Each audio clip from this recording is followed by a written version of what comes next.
I think Marlin lures are really interesting lures, both from the standpoint of what they do in the water and how they're fished, plus the construction techniques are quite interesting as well. They consist of a head with an insert inside, and these heads can be either long and narrow, they can be real fat, they can be somewhat blunt. The higher speed that's required, usually the longer, more aerodynamic head shape.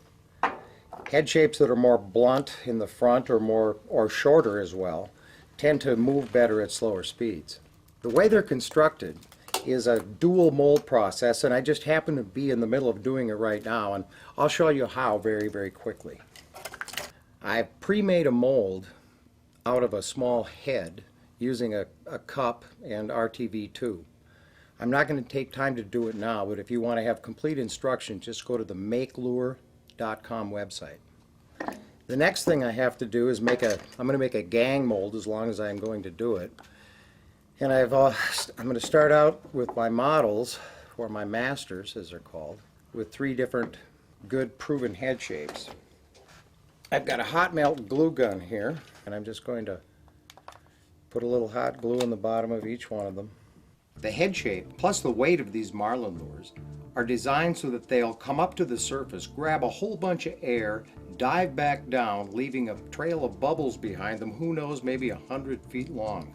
It serves as a huge attractor for a predator fish like a marlin to come in and see what's going on. Hopefully he bites it. If the marlin doesn't bite and just follows that smoke trail, often it's effective to accelerate it, pop it, twitch it, just like you might with any other fish. There's 2 things going on here, attracting and triggering.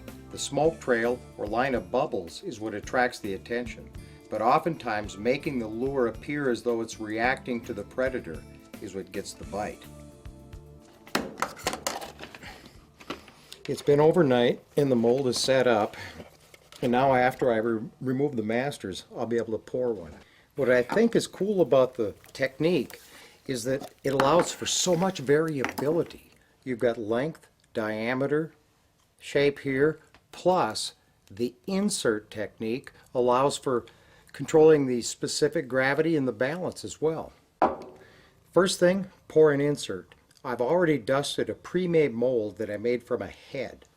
Now all I have to do, mix up a little bit of super plastic. It makes the pearl turn kind of a silver, and that's what I'm looking for.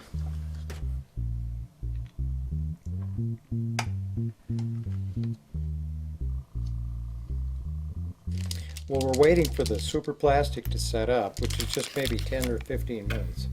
And I'm going to make some yellow eyeballs here just by painting these clear ones with a paint pen.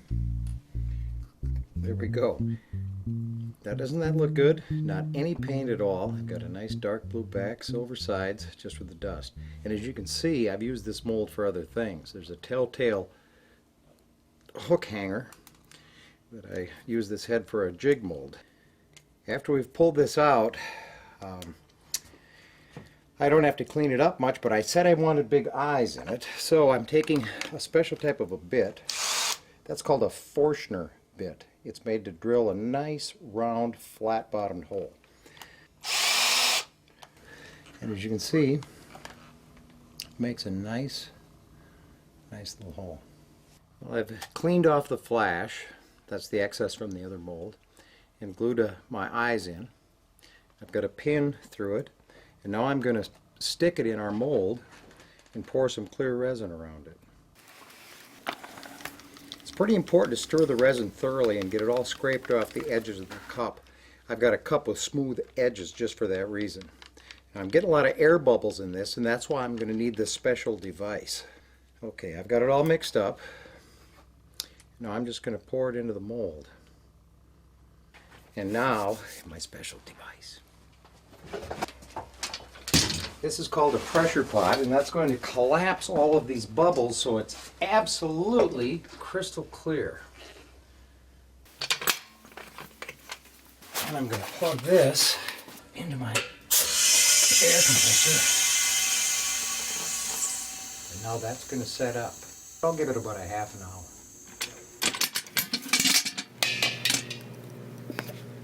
There it is.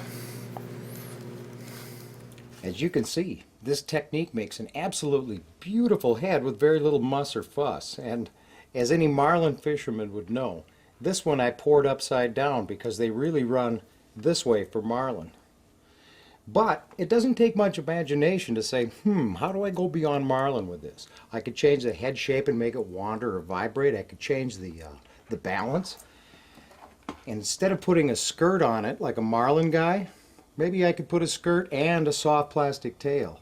Maybe it's got a flip-flop on it. Maybe it's got a wiggler. Maybe I put both.